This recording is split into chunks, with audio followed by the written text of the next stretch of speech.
Abortion rights activists secured some big wins across the country in 2023, including a decisive win 2 months ago in Ohio to enshrine abortion rights in that state's constitution. Now, organizers are seeking to put similar ballot initiatives up for a vote this year in a number of states, including Arizona, Nevada, and Florida. Our next guest says abortion access is one of the many non-presidential political stories to watch in 2024. And joining us now, political reporter Madison Fernandez. She's the author of the Daily Campaign's newsletter, Morning Score. Madison, great to have you with us in studio today. So let's talk about some of these initiatives. Abortion will most certainly be on the ballot again in 2024. Where should we be watching? Yes, so this year we're actually poised to have the most abortion rights initiatives on the ballot since Roe was overturned 2 years ago at this point. So I'm going to be keeping an eye on states that are also having some competitive Senate races. So that's Montana, that is Florida, that's Nevada.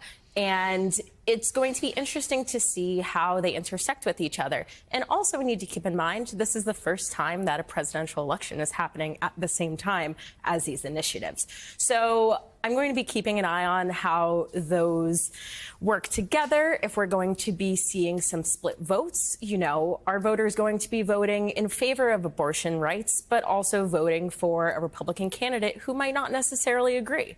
Yeah, it is an interesting connection, isn't it? Because if there's not as much enthusiasm, perhaps at the moment anyway, for President Biden, I think they're hoping some of the people will come out to vote, protect abortion rights, and then maybe tick the box for Joe Biden as well. All right, so we'll be looking across the country at those. Let's talk, you mentioned those Senate races. You're looking at Texas, Ohio, Montana, some Democrats, Sherrod Brown in Ohio, Jon Tester in Montana, in some serious fights here. Definitely. So Democrats are hoping to maintain the majority, and they will be absolutely protecting their incumbents. The biggest fights will be in Montana and Ohio. But they're also trying to expand the map. That's going to be in Texas and Florida, races that have been a bit out of reach in previous years.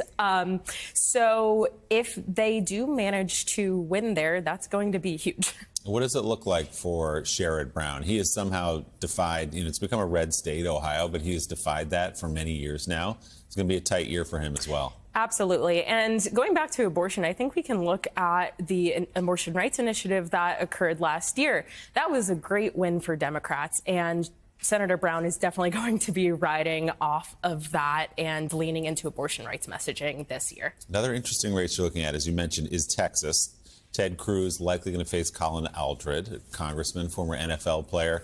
It seems to be fool's gold. A lot of times Democrats think, we're going to take out Ted Cruz, we're going to win in Texas. Any different this year, you think?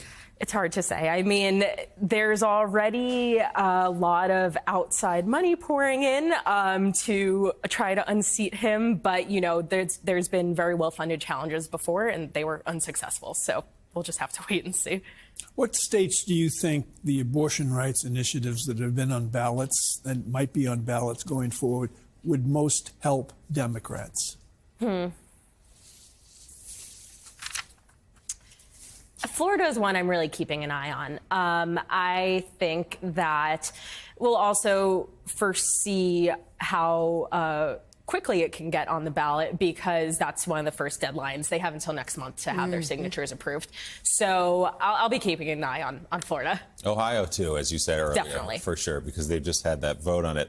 Let's talk about the special election. New York 3, George Santos' district.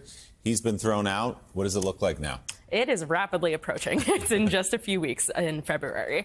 So obviously a lot of eyes are going to be on it because of George Santos. But I also think it's important to keep an eye on it because it's one of those districts that President Biden won in 2020, but a Republican won in the midterms. So Democrats are really going to be tooling their messaging and seeing what works here, and can we apply this to the rest of our elections in these districts that we lost in the midterms but won in 2020. A lot of those districts in New York, too. Mike Absolutely. Lawler, there are a bunch of people who will be up this year in those tough races. Let's talk governors' races. North Carolina, I take it, as one that you're going to be watching closely. Definitely. So there's a ton of governor's races, but if you have to pick one, I would say keep an eye on North Carolina. You know, state's been a little difficult for Democrats recently, but the governorship has been, you know, that's one of the seats that they have held. Former President Trump won that seat narrowly in 2020. So you know, it could be difficult, again, if we're going off of that. But right now, the front runner for the Democratic nomination is Attorney General Josh Stein.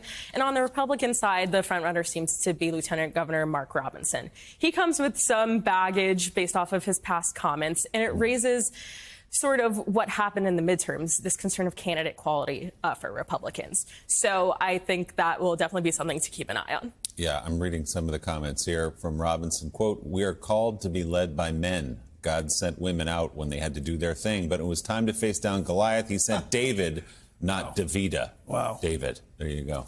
All right. A lot to watch this year. Politico's Madison Fernandez. Madison, thanks so much. We appreciate it.